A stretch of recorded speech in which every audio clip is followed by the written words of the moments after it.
One पव अर्जुनाभिगमन पव पंचत्रिंशोऽध्याय। दुखित भीमसेन का युधिष्ठिर को युद्ध के लिए उत्साहित करना। भीमसेन बोले, महाराज, आप फेंग के समान नश्वर, फल के समान पतनशील तथा काल के बंधन में बंधे हुए मरणधर्मा मनुष्य हैं, तो भी आपने सबका अंत और संहार करने वाले, बाण के समान वेगवान, अनंत, अप्रमेय एवं जलस्रोत के समान प्रवाहशील लंबे काल को बीच में देकर दुर्योधन के साथ संधि करके उस काल को अपनी आंखों के सामने आया हुआ मानते हैं। 1-2 किंतु कुंती कुमार, सलाई से थोड़ा थोड़ा करके उठाए जाने वाले अंजन चूर्ण सुरमे की भांति एक निमेष में जिसकी आयु क्षीण हो रही है, वो क्षणभंगुर मानव समय की प्रतीक्षा क्या कर सकता है। 3 अवश्य ही जिसकी आयु की कोई माप नहीं है, अथवा जो आयु की निश्चित संख्या को जानता है तथा जिसने सब कुछ प्रत्यक्ष देख लिया है, वही समय की प्रतीक्षा कर सकता है। 4 राजन, 13 वर्षों तक हमें जिसकी प्रतीक्षा करनी है, वो काल हमारी आयु को क्षीण करके हम सबको मृत्यु के निकट पहुंचा देगा। 5 देहधारी की मृत्यु सदा उसके शरीर में ही निवास करती है, अतः मृत्यु के पहले ही हमें राज्य प्राप्ति के लिए चेष्टा करनी चाहिए। 6 जिसका प्रभाव छिपा हुआ है, वो भूमि के लिए भार रूप ही है, क्योंकि वो जनसाधारण में ख्याति नहीं प्राप्त कर सकता। वो वैर का प्रतिशोध न लेने के कारण बैल की भांति दुख उठाता रहता है। 7 जिसका बल और उद्यम बहुत कम है, जो वैर का बदला नहीं ले सकता, उस पुरुष का जन्म अत्यंत घृणित है। मैं तो उसके जन्म को निष्फल मानता हूँ। 8 महाराज, आपकी दोनों भुजाएं सुवर्ण की अधिकारिणी हैं। आपकी कीर्ति राजा पृथु के समान है। आप युद्ध में शत्रु का संहार करके अपने बाहुबल से उपार्जित धन का उपभोग कीजिए। 9 शत्रुघ्न नरेश, यदि मनुष्य अपने को धोखा देने वाले शत्रु का वध करके तुरंत ही नरक में पड़ जाए तो उसके लिए वो नरक भी स्वर्ग के तुल्य है।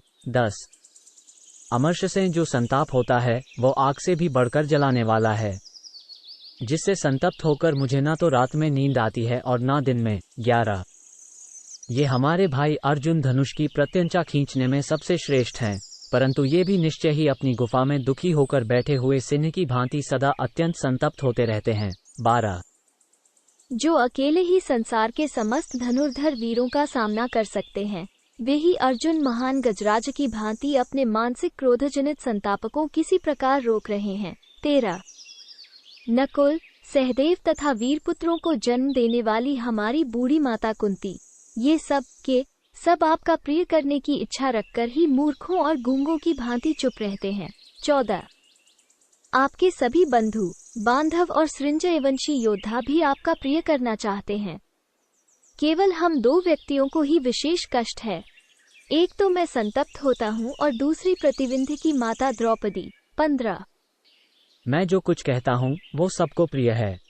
हम सब लोग संकट में पड़े हैं और सभी युद्ध का अभिनंदन करते हैं। 16 राजन, इससे बढ़कर अत्यंत दुखदायिनी विपत्ति और क्या होगी कि नीच और दुर्बल शत्रु हम बलवानों का राज्य छीनकर उसका उपभोग कर रहे हैं। 17 परंतप युधिष्ठिर, आप शील, स्वभाव के दोष और कोमलता से एवं दयाभाव से युक्त होने के कारण इतने क्लेश सह रहे हैं, परंतु महाराज इसके लिए आपकी कोई प्रशंसा नहीं करता है। 18 राजन, आपकी बुद्धि अर्थ ज्ञान से रहित वेदों के अक्षर मात्र को रटने वाले मंदबुद्धि श्रोत्रिय की तरह केवल गुरु की वाणी का अनुसरण करने के कारण नष्ट हो गई है। ये तात्विक अर्थ को समझने या समझाने वाली नहीं है। 19 आप दयालु ब्राह्मण रूप हैं। पता नहीं क्षत्रिय कुल में कैसे आपका जन्म हो गया, क्योंकि क्षत्रिय योनि में तो प्रायः क्रूर बुद्धि के ही पुरुष उत्पन्न होते हैं। 20 महाराज, आपने राजधर्म का वर्णन तो सुना ही होगा, जैसा मनुजी ने कहा है। फिर क्रूर, मायावी, हमारे हित के विपरीत आचरण करने वाले तथा अशांत चित्त वाले दुरात्मा धृतराष्ट्र पुत्रों का अपराध आप क्यों क्षमा करते हैं? पुरुष सिंह, आप बुद्धि, पराक्रम, शास्त्र ज्ञान तथा उत्तम कुल से संपन्न होकर भी जहाँ कुछ काम करना है, वहाँ अजगर की भांति चुपचाप क्यों बैठे हैं? 21, 22 कुंती नंदन, आप अज्ञातवास के समय जो हम लोगों को छिपाकर रखना चाहते हैं, इससे जान पड़ता है कि आप एक मुट्ठी तिनके से हिमालय पर्वत को ढक देना चाहते हैं। 23 पार्थ, आप इस भूमंडल में विख्यात हैं। जैसे सूर्य आकाश में छिपकर नहीं रह सकते, उसी प्रकार आप भी कहीं छिपे रहकर अज्ञातवास का नियम नहीं पूरा कर सकते। 24। जहां जल की अधिकता हो, ऐसे प्रदेश में शाखा, पुष्प और पत्तों से सुशोभित विशाल शाल वृक्ष के समान अथवा श्वेत गजराज ऐरावत के सदृश ये अर्जुन कहीं भी अज्ञात कैसे रह सकेंगे? 25। कुंती कुमार, ये दोनों भाई बालक नकुल सहदेव सिंह के समान पराक्रमी हैं। ये दोनों कैसे छिपकर विचर सकेंगे? 26। पार्थ, यह वीरजन्नी पवित्र कीर्ति राजकुमारी द्रौपदी सारे संसार में विख्यात है। भला यह अज्ञातवास के नियम कैसे निभा सकेगी? 27। महाराज, मुझे भी प्रजावर्ग के बच्चे तक पहचानते हैं। जैसे मेरु पर्वत को छिपाना असंभव है, उसी प्रकार मुझे अपनी अज्ञातचर्या भी संभव नहीं दिखाई देती। 28। राजन, इसके सिवा एक बात और है, हम लोगों ने भी बहुत से राजाओं तथा राजकुमारों को उनके राज्य से निकाल दिया है। वे सब आकर राजा धृतराष्ट्र से मिल गए होंगे। हमने जिनको राज्य से वंचित किया अथवा निकाला है, वे कदापि हमारे प्रति शांत भाव नहीं धारण कर सकते। 29, 30। अवश्य ही दुर्योधन का प्रिय करने की इच्छा रखकर वे राजा लोग भी हम लोगों को धोखा देना उचित समझकर हम लोगों की खोज करने के लिए बहुत से छिपे हुए गुप्तचर नियुक्त करेंगे और पता लग जाने पर निश्चय ही दुर्योधन को सूचित कर देंगे। उस दशा में हम लोगों पर बड़ा भारी भय उपस्थित हो जाएगा। 31। हमने अब तक वन में ठीक 13 महीने व्यतीत कर लिए हैं। आप इन्हीं को परिमाण में 13 वर्ष समझ लीजिए। 32। मनीषी पुरुषों का कहना है कि मास संवत्सर का प्रतिनिधि है। जैसे पूतिका सोमलता के स्थान पर यज्ञ में काम देती है, उसी प्रकार आप इन 13 मासों को ही 13 वर्षों का प्रतिनिधि स्वीकार कर लीजिए। 33।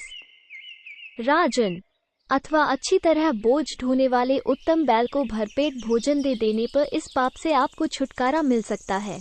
34। अतः महाराज, आप शत्रुओं का वध करने का निश्चय कीजिए, क्योंकि समस्त क्षत्रियों के लिए युद्ध से बढ़कर दूसरा कोई धर्म नहीं है।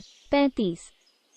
इति श्री महाभारते वन पर्वणि अर्जुनाभिगमन पर्वणि भीमवाक्ये पंचत्रिंशोऽध्याय। 35। इस प्रकार श्री महाभारत वन पर्व के अंतर्गत अर्जुनाभिगमन पर्व में भीमवाक्य विषयक 35वां अध्याय पूरा हुआ। 35।